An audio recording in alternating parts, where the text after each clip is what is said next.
as it whispered through the pines, beheld the midnight stars as they blazed away the night. But there are no words that can tell of your love. There are no words that can speak of your works.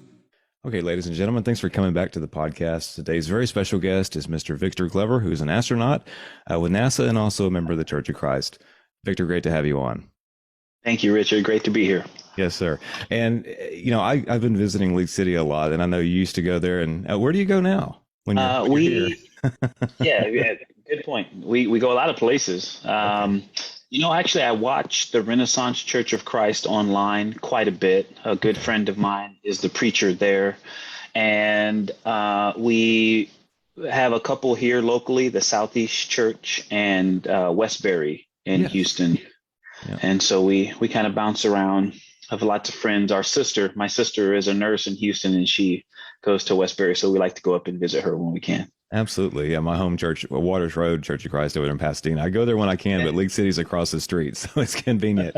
Talk about the merger of faith and science for you, because being an astronaut, you know, you have a big service background with the armed forces, and then you've got the interest in NASA. So how do you converge all of those together? It was interesting. I guess I'll answer with this little story that it's an interesting conversation. We talk about some of the big questions that we try to answer at NASA, and the big questions that we talk about in church. You know, where are we from? Why are we here? And where are we going, really? And they connect to me because they're facets of the same story. And it's really interesting because at NASA, you know, sometimes folks want to have those discussions. And I talk, for example, you know, we'll talk about exploring the cosmos, and I'll say creation. And sometimes that will start a conversation. Right. But then, and it's really interesting. I had a really good conversation with a colleague about the creation story from memory. So like talk about what you remember. And it was really interesting when you talk about what physics knows, you know, Big Bang, the release of lots of energy, potentially light, a cooling, a dark period, and then these masses collecting, creating gravity and heat and pressure, and then igniting, and some becoming stars and some coalescing into planets and moons, and the cycling of light to dark. And then you open the Bible and read the creation story, and you go, there's a lot more in common than is different. And the Bible's not a textbook. And actually, aside from certain very specific chronologies and lineages, it's not even a history book. Right. And so it's important to not extrapolate. But I think what theoretical physics has given us, and what, you know, the ancient wisdom of religion gives us, work together, because humans haven't changed for a very long time. And we still, you know, you can look around at sports or music and look at the nature of humans to worship something. There's a space in us that wants to look up to heroes of any kind, or to popular trends or people. And I think that is rooted in our nature to worship. You know, we were built to put our hearts and minds on something, each other as an example of how we were taught to or learned to worship something bigger than ourselves. And so for me, they fit together, and that creation story just kind of extrapolates how both sides, you know, my NASA peeps kind of talk about a piece, and then they get, okay, it's all kind of prickly when you talk about God. And It's funny, in church, I have friends that'll say, well, listen, because the earth is 6,000 to 10,000 years old. And I go, well, wait a minute now. The Bible actually doesn't say that. We can count through the generations. Okay. But stop. It doesn't say a date. And so you can't extrapolate, but you don't need to. It doesn't change the impact of either. And really, when you bring them together and talk about just what we know, I think they feed each other. Actually, my scientific and engineering background feed my faith, and my faith feeds my engineering background, because to sit on a rocket or to get into an airplane every time, I know there are things I can control, but there are things I can't control. And so I have a healthy respect for both. Okay. And how many times have you been to space so far, Victor? I went once for a really long time. That's what I was went thinking. to the space station. I flew a Dragon spaceship to the International Space Station for 168 days as a part of Crew 1 and Expedition 64. Okay. So you had plenty of time to sit up there and reflect and look at the grandiosity of the earth below you, or I guess out, depending on your perspective. There Yes. seems to be like there would have to be a spiritual aspect to that, looking down at creation, and not just down at creation with the earth, but out around you with outer space. That's a perspective that none of us would have an experience at. And short of a NASA astronaut, what was that experience like for you?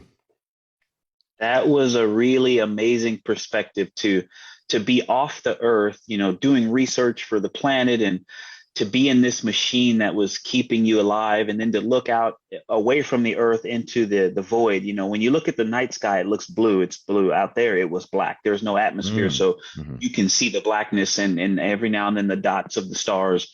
And it was just interesting to be in between and to look out there and go, we have searched and looked for other signs of life and have yet not found any. And in one sense, it makes you feel really small. But then you look back at this beautiful blue ball, this marble we call Earth, everything you love, everything you've ever heard of, from Shakespeare to Gandhi and Alice Walker's poetry and Einstein's journals and theories. It's all here. And those people, they're still here.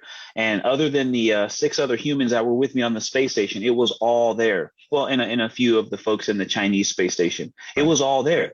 And it also then makes you feel special. And I love that perspective, to feel the smallness of Earth in the vastness of the universe, but then to know that that's the only place we found human life helped to really underscore how special we are. And it really fed my concern for our planet and how we take care of it. And also the human life that is on it, and how much we need to take care of one another. Okay. And so when you're on the space station, whether it's yourself or an astronaut up there that may have a faith of some kind, how do you have time to practice that? Because you're constantly busy doing other things. Surely you get some alone time. How do you make that work? Yes, yes. We all have things that we do. I think working out is maybe the most popular thing, but reading, taking pictures of the Earth and space and your crewmates are very popular pastimes. Well, I took a Bible, a small New Testament. I had an electronic Bible, the full gospel, the full Bible, Old Testament, New Testament. And so for me, it was important to take. Listen, one of the unique aspects of the space station is we get to do everything from outreach and manufacturing to science investigations. But also, it's important to remember that's our home. We live there. Right. And to go from just small sorties out into space where we're just going on this sort of a mission, a specific mission, to living. We are a species now that has lived in space since November 2nd of 2020. I'm sorry, of 2000. November 2nd, 2000, Expedition 1 began. And we've been in low Earth orbit since. And so when you say we live in low Earth orbit, it means we've taken our culture with us. We've taken our religion with us. We've taken our games, our art, our music. And so now when we kind of have time to spread out in space, we bring pieces of what we know on Earth and we adapt them, or we innovate new ways to relate to our surroundings. And so I wanted to take my faith with me, and I made a point to bring items so that I could take communion. So I was able to watch church services online. I was able to take communion every week. I was able to pack enough supplies to take communion every Sunday. And I also tried to set up my family calls on Sunday. And if my family hadn't watched church, we'd watch church together or sing songs sometimes and play games. And so I also tried to make my family conferences on Sundays so that we could fellowship together.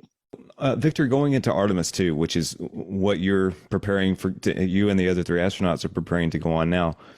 What are your thoughts on that? I know, we haven't been to the moon in some 50 years or even around it. Artemis 2, for those who don't know, we'll circle the moon and do some research and then eventually come back. What are your thoughts on that? And where do you think that's going to help NASA prepare itself to eventually land again? Yeah, great question. So, we are taking this journey not just for this journey. It's not about Artemis 2. Artemis is an effort of several countries, and NASA wants to lead in that effort to get humans back to a sustained and responsible presence around the moon, to help us learn. The moon is like a time capsule of the Earth. The Earth because of plate tectonics and volcanism and the movement of the Earth and the atmosphere, we get like a facelift. And so the moon is sort of captured a time in creation when the Earth was forming. So we can learn more about the moon and the atmosphere, or what the scientists call an exosphere around the moon, is more common in our solar system than our atmosphere on Earth. Maybe one of the reasons why we have life here and we haven't found it anywhere else. And so the things we can learn from the moon tell us about the rest of our solar system and maybe even things beyond our solar system, but it also tells us about home. And so it's helping us to answer those big questions. Where are we from? Why are we here? Where are we going? The moon and Mars could be about our past. It also could be a cautionary tale about our future if we don't do a better job of taking care of this rock that we've been given to steward. And so Artemis 2 is one step. We have the baton in this relay race to help us test out this spacecraft and this rocket that humans have never flown on. And then when we get there and back safely, that enables us to do greater things, like to dock to a lander, to dock to a gateway space station that orbits the moon, and to build on the resources that we learned through the scientific investigations analyzing the surface chemistry and the water content of the lunar regolith. And as we build that science and technology, just like here on Earth, when we build in science and technology and our software development, it creates jobs. It creates a robust economy that allows us to do more as a nation. And we're doing that on the moon now. We might have a lunar station that we can fuel up a rocket that can then launch, instead of from Earth and the huge gravity and wind resistance well of Earth, we can start with a head start from the moon to head to Mars, and it requires now less energy. And there's a whole host of things that are enabled by having a sustained and responsible presence around the moon. But Artemis 2 is just one step on that journey, and we have to make sure humans can fly this vehicle and that the heat shield and parachutes can get them back home safely, so that we can then take the next step to do more and bigger things as we explore the solar system for all people, by all people. Very good. And my last question, which is two short parts. In the Church of Christ, we're very big on a hymn tradition. There's hymns that we're all familiar with, and they mean a lot to us. One, what's your favorite hymn and your favorite Bible verse that maybe encapsulates your view of course, God's creation, but also your mission, your passion for being an astronaut? How those two things that tie all together. I will be honest with you. I didn't grow up singing like my wife did. My wife loves to sing. So honestly, my favorite hymn is anything that she and my daughters are singing. Okay. But I will say, I guess I'm not very original in this regard. My kids could probably think up other songs that I would say, yeah, I love that one too. But it's really hard to think of something more impactful in my life than Amazing Grace. Okay. The words of Amazing Grace are just so powerful and humbling and motivating. I also there's oh man, if we start really digging into, Swing Low, Sweet Chariot, the words of some of the old Negro spirituals that slaves would sing. Okay. In the field while they were working, it also, again, like powerfully motivating. So much to unpack in that, but those songs of hope and putting your heart on something bigger and further when you couldn't even see it around yourselves. I mean, you're in the middle of misery and you have these songs that connect you through music and the vibration of air molecules across field. It's just an amazing thought. And they talk about following the drinking gourd, which was the North Star that was a part of the Little Dipper. The Big Dipper constellation, Polaris, the North Star. And so those songs mean so much to me. But I would say Amazing Grace just really resonates because it's a humbling song as well. I think that the world needs more humility. And so how a scripture that connects it, I have a lot of scripture that I like, and I try not to say favorite about any scripture. Okay. A scripture I constantly refer to is James 1, chapter 1, where it talks about to be a doer of the word, not just a hearer. I think that's important, to put your faith in action. But I'm just going to give you a couple that really mean a lot to me. When I was in space, people ask me often, did I feel closer to God? A lot of my brothers and sisters, Right. and I said, well, technically God is everywhere. So Right. I was just as close as you were, but yes, I was closer to God because I think I read my Bible more, but I definitely read it with a new perspective when I was in space. In James 4:8, I believe 4:6 or 8 says, if you draw closer to God or draw nigh to God, he will draw closer or draw nigh to you. And I'm like, well, I put in the work and I felt closer to God because I was putting in more work to read my Bible. And the last scripture I'll say is one of the scriptures that I actually learned something about reading it on the space station. It was before my first spacewalk, going out into the vacuum of space to work on the outside. And all you have is that suit to keep you alive. Again, the humbling nature of the extreme environment of space. And this machine is keeping me and my friend Mike alive. And we need each other and we need these machines. And also there are things we can control and things we can't control. So we studied, we knew our procedures, we memorized the memory items. But then also I said, I'm going to read some scripture and I'm going to pray. And what came into my mind was Philippians 4:13. And I think all of us think about this as something we just go grab when we need encouragement. I can do all things through him or through Christ who strengthens me. And I opened it up, and I always tell my kids or young people I'm trying to teach about reading the Bible to read with a purpose and read for context. So I read all of chapter 4. And what jumped out at me that I had never noticed in my 44 years prior to that was that the writer was talking about being satisfied or content in any situation. And the words, when it says, in any situation, I have learned to be both hungry and full. That's what really stood out to me was, and I said that I'm hungry and full. I'm going to go out tomorrow and I'm going to do my level best. I've filled my head and heart with the knowledge. My hands can do what they can do, but I am full of that knowledge and training, but I'm also hungry. And I know there's more. I can't do certain things. I can't do something about a micrometeoroid. And so I'm going to pray and put my faith in God and know that it's going to be okay. And that verse spoke to me more than it ever has. And it wasn't even I can do all things.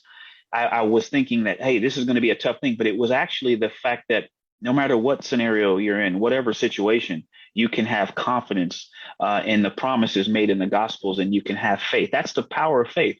You can put that on something that's sure and not worry. And so that night, I had a really good night of sleep. My wife asked me, "Are you nervous?"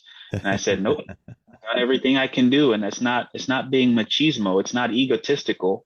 I just believe in what I read, and I'm going to have faith in that, and I'm going to sleep well. And I did, and I slept well. And the next day was a good day. Hard. It was still hard, but it was a good day. Well, very good. Well, Victor, we'll end on that high note. And I appreciate you coming on and spending the time to talk to us. And I pray God blesses you and the entire crew of Artemis too. Thank you. I appreciate that. Take care, Richard. But there are no words that can tell of your love. There are no words that can speak of your works. There are no words that can rightly say what you have done for me. And how could I begin to give you praise when there are no